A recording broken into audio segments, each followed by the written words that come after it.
Alors, bonjour à toutes et à tous. J'espère que vous allez bien et que vous passez une agréable journée. Aujourd'hui, c'est le dernier jour du mois d'avril. Depuis hier, je devais faire la capsule en ce qui concerne les différents types d'endométriose et leurs symptômes. Malheureusement, je n'ai pas pu le faire. Ça peut arriver une fois en passant, compte tenu de mon état de santé. Mais j'essaierai à chaque fois de me rattraper si cela se produisait.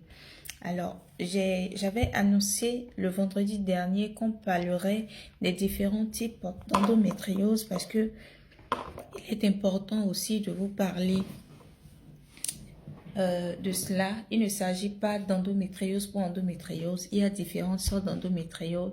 Et comme j'ai l'habitude de dire, tout le monde ne souffre pas du même type d'endométriose. C'est très important de le dire.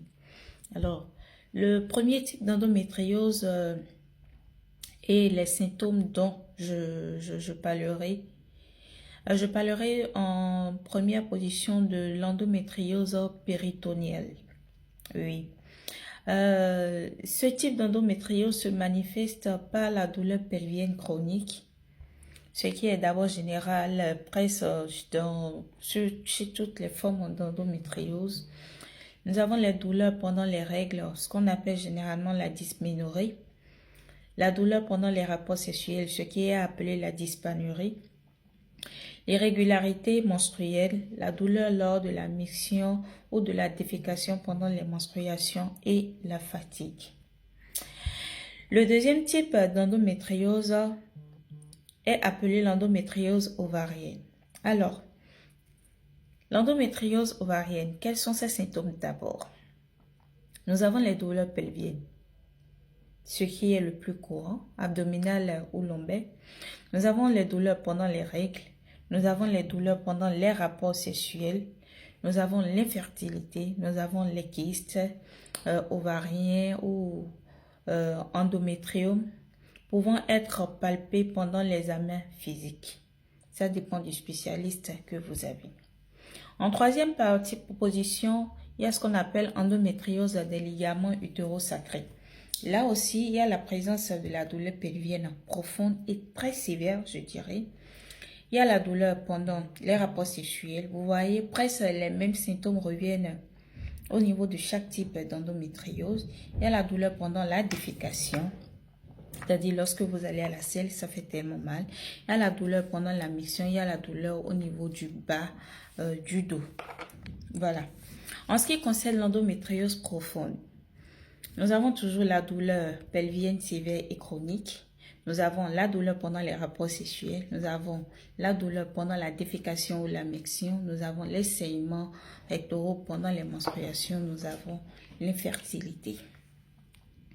En cinquième position, je parlerai de l'endométriose recto-vaginale. Là aussi, il y a ce qu'on appelle la douleur pelvienne et rectale sévère. Nous avons la douleur pendant les rapports sexuels, la douleur lors de la défécation, les saignements rectaux pendant les menstruations, la constipation. En sixième position, il y a l'endométriose thoracique ou diaphragmatique. Là, nous avons les douleurs thoraciques, l'essoufflement, nous avons des toux persistantes qui sont persistantes, c'est-à-dire vous toussez de manière persistante. Nous avons également les saignements thoraciques pendant les menstruations, des douleurs pendant les menstruations, des douleurs à l'épaule droite qui peut irradier au cou ou au bras ou peut descendre dans n'importe quelle autre partie du corps. Alors, vous voyez, lorsqu'on essaie de faire le point de tout ce que je viens de citer comme symptômes au niveau de chaque type d'endométriose, presque les mêmes symptômes reviennent au niveau de chaque type, mis à part quelques symptômes qu'on ne retrouve pas partout. Ce que vous devez comprendre, c'est quoi? Vous savez, l'endométriose, comme j'ai l'habitude de le dire, c'est une maladie vraiment sournoise. C'est une maladie vraiment sournoise. Et elle se développe dans le corps de chaque femme selon son bon vouloir. J'ose le dire comme ça. L'endométriose ne se développe pas chez tout le monde de la même manière. Donc, vous ne pouvez pas nécessairement dire que vous avez les mêmes, que vous souffrez du même type d'endométriose. C'est pas possible. Ce n'est pas possible. Chacun a son type d'endométriose et c'est au médecin traitant ou bien celui qui vous reçoit qui est habilité pour vous dire concrètement de quel type d'endométriose vous avez en fonction de ce que vous ressentez comme douleur et voilà un peu comment est-ce que ça pourrait se passer. Donc, il est important, il y a beaucoup qui ont l'habitude de me contacter parce que je souffre de ci, de ça, je me dis que j'ai l'endométriose. Pour ceux qui seront vrais, moi je dis non, je retourne, j'ai l'habitude d'envoyer les gens directement vers le spécialiste pour pouvoir faire des analyses, pour savoir si l'intéressé souffre vraiment d'endométriose ou pas, parce que c'est très important. Alors, les lésions superficielles péritoniales, qu'est-ce que je peux dire rapidement pour pouvoir vous permettre de comprendre?